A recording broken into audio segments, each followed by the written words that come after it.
Hello. तो अब पढ़ने जा रहे हैं अपना next topic, refraction of light. Light का दूसरा फिनोमेना है refraction.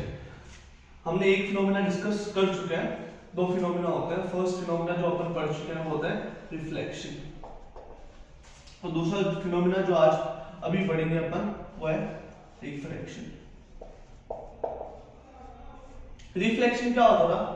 Bouncing back of light when it is incident on polished surface. कि लाइट जो होती है वो बाउंस बैक कर जाती है जब वो हिट करती है एक पॉलिश्ड सरफेस को। लेकिन वहीं अगर बात करें रिफ्रैक्शन की, रिफ्रैक्शन क्या होता है? Bending of light when it travels from one medium to another. तो इसको लिख लेते हैं, phenomena of bending of light when it travels from one medium to another। कि जब लाइट ट्रेवल करती है एक मीडियम से दूसरे मीडियम में, तो वो उसका जो पाथ होता है वो बेंड हो जाता है। लेकिन बेंड होके भी वो प्रॉपर्टी ऑफ लाइट को फॉलो करता है। एक प्रॉपर्टी पढ़ी थी अपन ने लास्ट लेक्चर में, वो क्या थी? Rectilinear propagation of light. Rectilinear propagation of light का मतलब होता है light will always travel straight in any medium. कि लाइट किसी भी मीडियम में हो वो हमेशा स्ट्रेट ट्रेवल करेगी। यहाँ पे क्या होता है, जब लाइट ट्रेवल करती है एक मीडियम से दूसरे मीडियम में, तो वो अपना पाथ चेंज कर लेती है, वो बेंड हो जाती है। लेकिन बेंड होके भी वो कैसे ट्रेवल करेगी? स्ट्रेट ही ट्रेवल करेगी। एक एग्जांपल देखते हैं अपन, या फिर नॉर्मल लाइफ में जो एग्जांपल अपन देखते हैं, ऑब्जर्व करते हैं, वो उसके बारे में सोचते हैं। केक बकेट है आपके पास जिसके अंदर पानी भरा हुआ है। सोचो आपका सिक्का उसके अंदर गिर गया, तो उसको जब बाहर से ऑब्जर्व करते हो तो फ्रॉम बॉटम थोड़ा सा अपलिफ्ट दिखता है, थोड़ा उठा हुआ दिखता है, लेकिन वो उसकी एक्चुअल पोजीशन नहीं होती है। वहां पे क्या होता है? द फिनोमिना, ये जो लाइट का फिनोमिना है रिफ्लेक्शन, वो देखने को मिलता है। दूसरा, आप कभी प्रिंसिपल सर के ऑफिस में गए होंगे तो वहां पे आपको डेस्क होती है, डेस्क के ऊपर ग्लास लगा हुआ होता है, ग्लास के अंदर कुछ पेपर कटिंग्स लगी होती है। वो पेपर कटिंग्स थोड़ी आपको बॉटम से उठी हुई दिखेगी। वो सब किसकी वजह से होता है? रिफ्लेक्शन ऑफ लाइट की वजह से होता है। इसको और थोड़ा डिटेल में पढ़ते हैं। फिलहाल के लिए इसकी डेफिनेशन लिख लीजिए आप, phenomena of bending of light when it travels from one medium to another medium. कि लाइट जब भी एक मीडियम से दूसरे मीडियम में ट्रेवल करती है उसका पाथ बेंड हो जाता है, लेकिन बेंड होके भी वो हमेशा स्ट्रेट ही ट्रेवल करेगा। ये याद रखना है आपको। वहीं अगर रिफ्लेक्शन की बात करें, वो क्या होता है? Bouncing back of light when it is incident on any polished surface. कि जब भी लाइट किसी भी पॉलिश्ड सरफेस पे हिट करेगी वो बाउंस बैक हो जाएगी। और रिफ्लेक्शन क्या होता है? Bending of the phenomena of bending of light when it travels from one medium to another. कि लाइट जब एक मीडियम से दूसरे मीडियम में ट्रैवल करती है तो वो बेंड हो जाती है। अब मीडियम को सेपरेट करता है। सोचो, ये लाइन से मीडियम को सेपरेट किया जा रहा है। ये मीडियम फर्स्ट है, इसको अपन एयर मान लेते हैं। लाइन के नीचे वाला है मीडियम सेकंड, जिसको वाटर मान लेते हैं अपन। ठीक है, तो सोर्स ऑफ लाइट से लाइट आ रही है, ये होगी अपनी सरफेस। यहां से एक ड्रॉ कर दिया अपन ने नॉर्मल। लाइट का एक्चुअल पाथ था ये वाला, लाइट को जाना चाहिए था यू, लेकिन लाइट क्या हो गई? बेंड हो गई। लाइट क्या हो गई? बेंड। तो इसको बोलते हैं रिफ्लेक्शन। कि एक्चुअल पाथ क्या था लाइट का? ये वाला स्ट्रेट पाथ, लेकिन जैसे ये एक मीडियम से दूसरे मीडियम में जाती है उसका पाथ चेंज हो जाता है। लाइट क्या हो जाती है? बेंड हो जाती है। देखो, ओरिजिनल पाथ ये है, लेकिन लाइट बेंड होके थोड़ा अपने एक्चुअल पाथ से शिफ्ट हो गई, टिल्ट हो गई, तो उसको बोलते हैं refraction. The phenomena of bending of light when it travels from one medium to another. कि इस फिनोमेना में लाइट बेंड हो जाती है जब वो ट्रेवल करती है एक मीडियम से दूसरे मीडियम में। फिर दूसरा डायग्राम लेते हैं अपन सेम, कि फिर से एक बाउंड्री लगा के अपन ने मीडियम को सेपरेट कर दिया। ये कर दिया इस बार मीडियम फर्स्ट, और मीडियम फर्स्ट में रख दिया वाटर। ये रख दिया अपन ने मीडियम सेकंड, और मीडियम सेकंड में रख दिया अपन ने एयर। वापस से सोर्स ऑफ लाइट से लाइट आ रही है, सोर्स ऑफ लाइट से लाइट आ रही है तो वहां पे एक नॉर्मल ड्रॉ कर देते अपन, नॉर्मल ड्रॉ कर दिया। अब इसको जाना कैसे चाहिए था, ऐसे, इसका एक्चुअल पाथ है ना, लेकिन लाइट क्या हो जाएगी, बेंड हो जाएगी इस तरफ।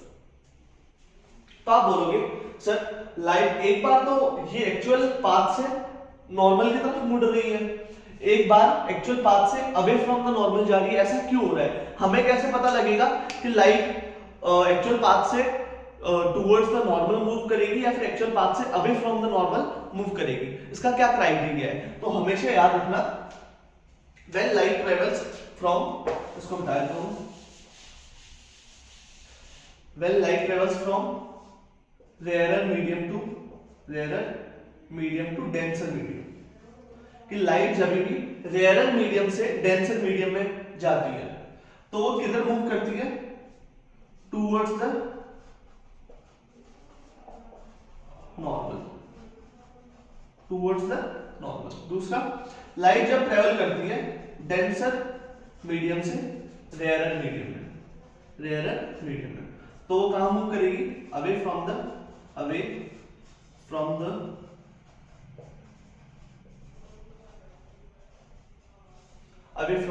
नॉर्मल मूव करेगी। तो क्राइटेरिया समझ आया। अब देखना, पहला मीडियम क्या लिया था अपन, लाइट कहां से कहां जा रही थी, एयर टू वाटर।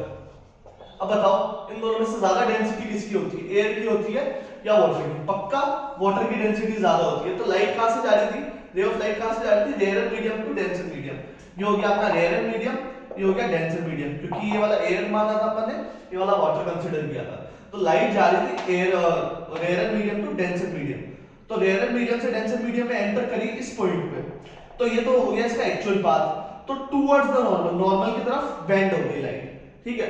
वही बात करें दूसरे एग्जांपल की, यहाँ पे वाटर था ऊपर वाला, और वाटर से किस में जा रही थी, एयर में।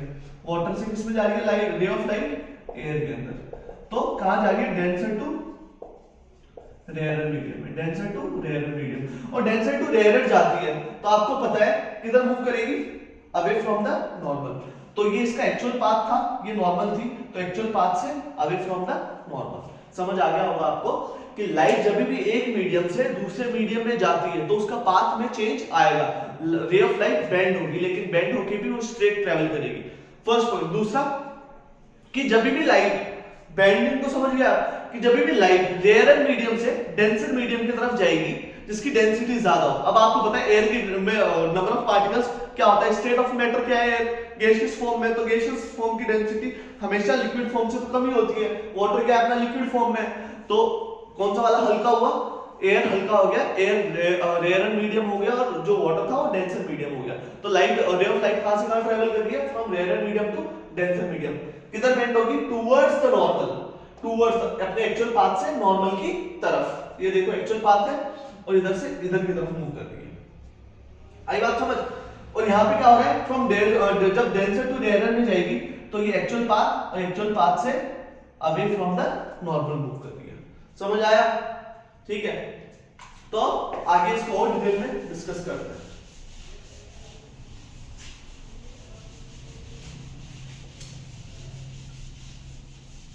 जो सोर्स ऑफ लाइट से रे ऑफ लाइट आती है उसको बोला जाता है एंगल ऑफ इंसिडेंस। क्या बोला जाता है, एंगल ऑफ इंसिडेंस। दूसरा होता है ये वाला जो है आफ्टर रिफ्लेक्शन, इसको बोला जाता है angle of reflection. Here angle I is angle of incidence, angle R is angle of refraction. क्या होता है, एंगल ऑफ रिफ्रैक्शन। समझ आया, एंगल ऑफ रिफ्रैक्शन। तो ये वाला समझ आ गया। अब ये जो बेंडिंग ऑफ लाइट की बात करते हैं, समझते हैं थोड़ा एग्जांपल के साथ। सोचिए आपके पास पानी का बकेट है, इसके अंदर पानी भरा हुआ है, यहां पे एक कॉइन रखा हुआ है, इस जगह पे कॉइन है, इस जगह पे कॉइन है। तो रे ऑफ लाइट जा रही है इधर, रे ऑफ लाइट गई इधर, इसके लिए प्लेन सरफेस ड्रॉ कर लेते हैं। रे ऑफ लाइट गई यहां पे, इसके लिए नॉर्मल ड्रॉ कर लिया। ठीक है, ये रे ऑफ लाइट जा रही है तो इसका एक्चुअल पाथ क्या होना चाहिए था, इसका एक्चुअल पाथ होना चाहिए था ये वाला, इसका एक्चुअल पाथ होना चाहिए था, ये होना चाहिए था।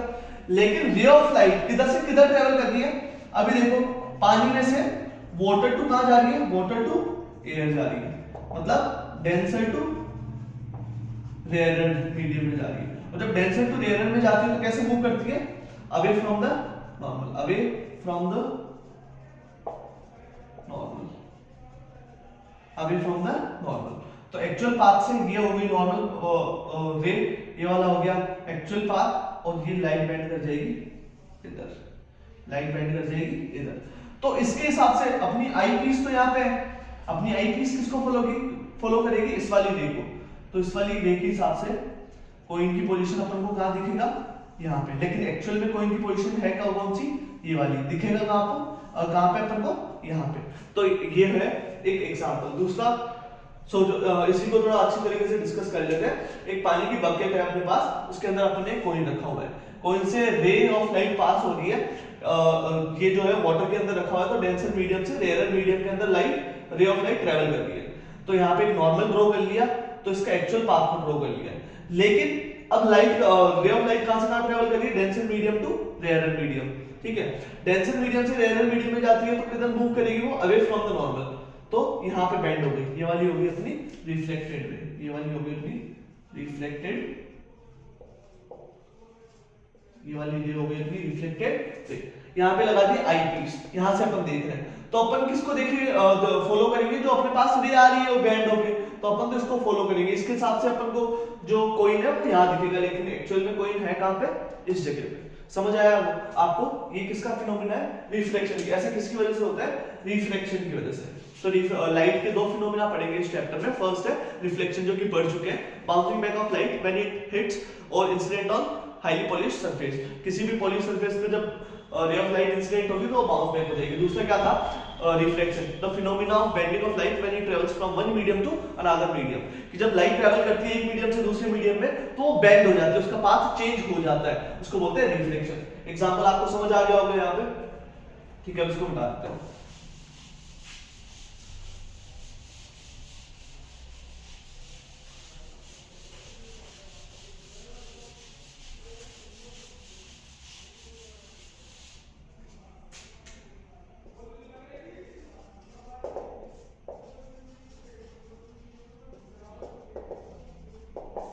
अब अगला टॉपिक पढ़ने जा रहे हैं, रिफ्लेक्शन थ्रू ग्लास स्लैब, कि ग्लास स्लैब में रिफ्लेक्शन पढ़ने जा रहे हैं। सोचो,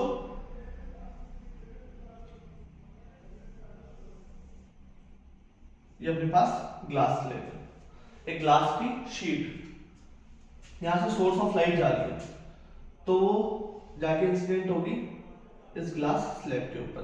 ग्लास स्लैब से अपन ड्रॉ कर देंगे क्या, नॉर्मल। अब लाइट पहले कौन से मीडियम में थी, एयर के अंदर, अब कहां जा रही है, ग्लास के अंदर। लाइट कहां जा रही है, ग्लास के अंदर। तो कहां जा रही है light, from air to glass, air to glass, rare medium to denser medium, और rare medium to denser medium जाती है तो किधर बेंड करेगी, towards the normal, towards the normal, ray of light bend कर देगी। इसका एक्चुअल पाथ होना चाहिए था ये, लेकिन लाइट बेंड कर जाएगी इस तरफ, ठीक है। अब लाइट कहां ट्रेवल कर रही थी, ग्लास स्लैब में। अब बाहर निकलेगी वो, तो वापस से एक नॉर्मल ड्रॉ कर देता अपन, ये नॉर्मल ड्रॉ कर दिया। लाइट का एक्चुअल पाथ क्या होना चाहिए था, ये। अब कहां से कहां ट्रेवल कर रही है, फ्रॉम ग्लास टू एयर, बोल सकते हैं from denser to rare medium. और डेंसर टू रेयर जाती है तो कहां बेंड करेगी, away from normal, away from normal light bend कर जाएगी। तो किधर बेंड करेगी, इस तरफ, किस तरफ बेंड कर जाएगी, इस तरफ। तो अब आगे डिस्कस करते हैं, जो सोर्स ऑफ लाइट से लाइट आई है उसको बोलते हैं एंगल ऑफ इंसिडेंस, और इस रे को बोलते हैं incident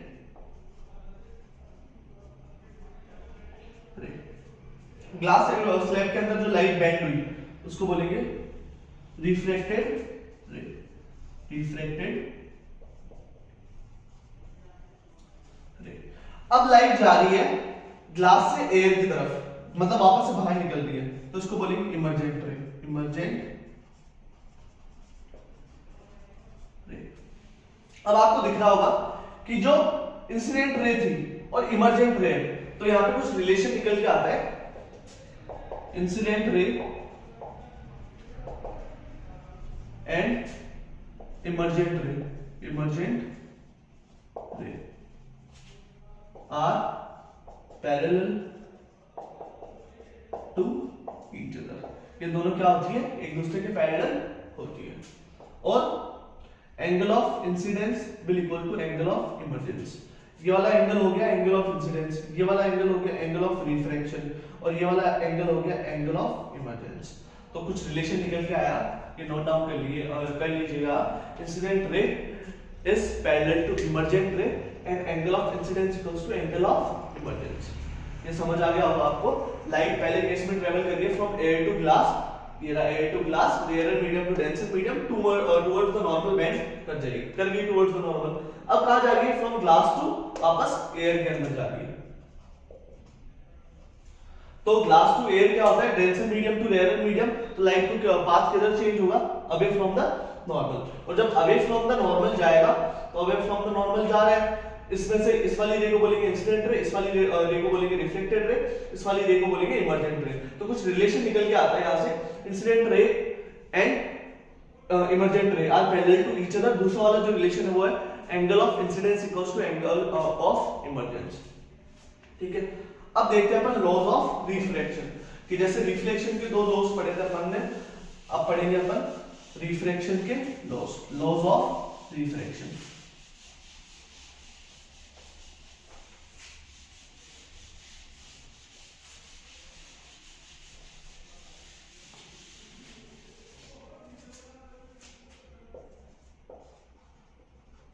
laws of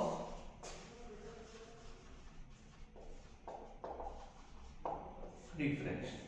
first law जो है उसको बोलते हैं अपन स्नेल्स लॉ, स्नेल्स लॉ। ये इंपॉर्टेंट है, पूछता है बार बार में। इसके लिए अपन देख लेते हैं एक अपना वापस से वही डायग्राम, मीडियम सेपरेट कर लेते हैं। फर्स्ट मीडियम है एयर, दूसरा मीडियम है वाटर या फिर ग्लास, जो भी आप रखना चाहो। यहां से इंसिडेंट रे ट्रेवल कर रही है, इसके लिए ड्रॉ कर दिया अपन ने नॉर्मल। एक्चुअल पाथ क्या होना चाहिए था, ये वाला, पर एयर टू वाटर ट्रेवल कर रही है, air to water, rare medium to denser medium. और इसका क्या हो जाएगा, रेयर मीडियम से डेंसर मीडियम में ट्रेवल कर रही है, तो किधर बेंड करेगी, टुवर्ड्स द नॉर्मल, नॉर्मल के टुवर्ड्स। ये वाला हो गया एंगल आई, ये वाला हो जाएगा अपना एंगल आर। तो इसका जो फर्स्ट लॉ है, स्नेल्स लॉ, वो बोलता है the ratio of sine of angle of incidence with respect to sine of angle of refraction will be constant।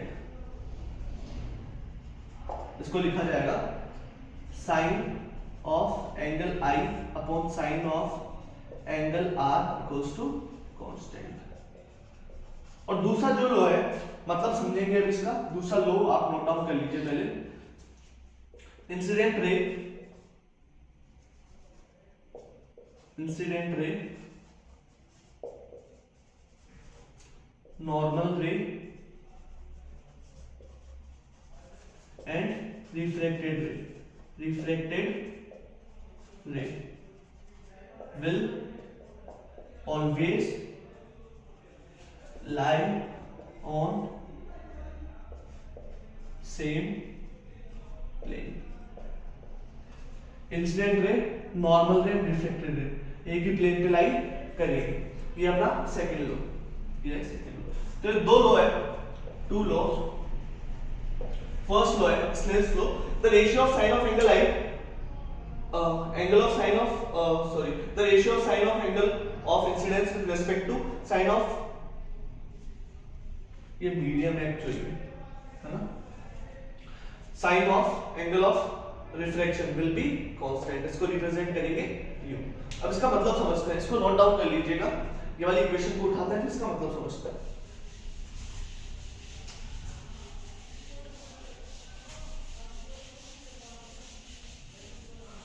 जो अपना स्नेल्स लॉ है, स्नेल्स लॉ वो क्या बोलता है, जो रेशियो है साइन ऑफ एंगल आई का with respect to sine of angle R क्या होता है, ये कांस्टेंट होता है। इसका मतलब सुनो कि सोचो एंगल आई की कुछ ना कुछ वैल्यू निकल के आई अपने पास, एंगल आर की भी कुछ ना कुछ वैल्यू निकल के आई, दोनों के साइन के रिस्पेक्ट में कुछ वैल्यू निकल के आ जाती है। सोचो साइन ऑफ एंगल आई है 30 डिग्री, उसके रेस्पेक्ट में साइन ऑफ एंगल आर है 45 डिग्री।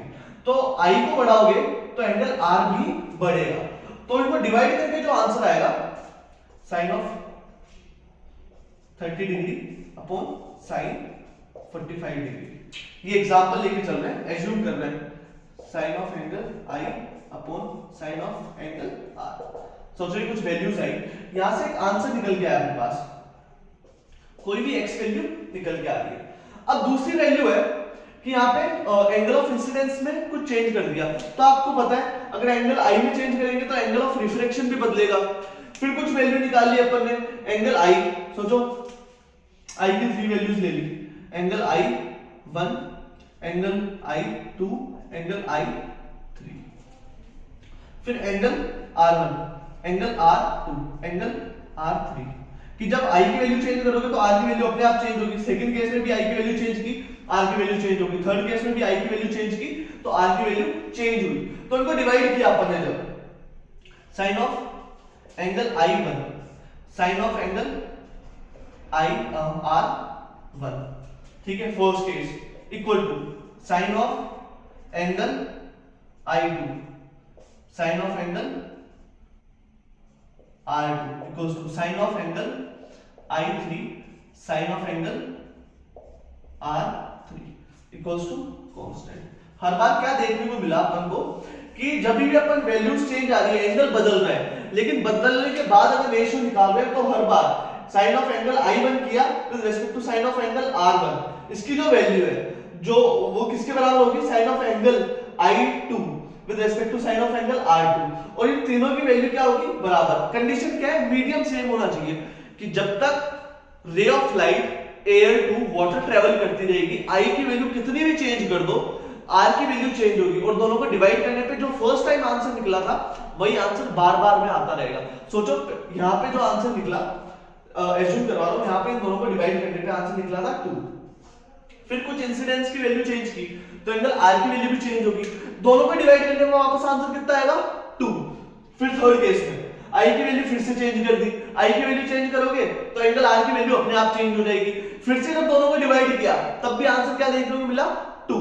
तो यहां से अपन को एक लॉ मिला, स्नेल्स लॉ, कि जब भी अपन रेशियो को कंपेयर करेंगे, रेशियो निकालेंगे sine of angle I with respect to sine of angle R का एक given particular set of medium के लिए, तो वो हमेशा कांस्टेंट रहेगा।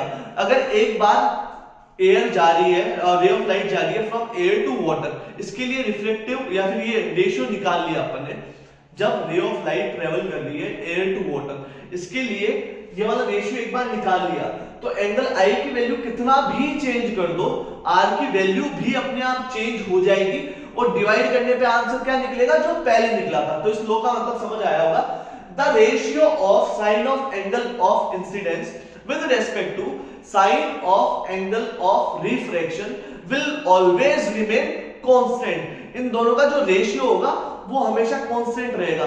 कंडीशन क्या रहेगी, कंडीशन ये रहेगी for given pair of medium, for a pair of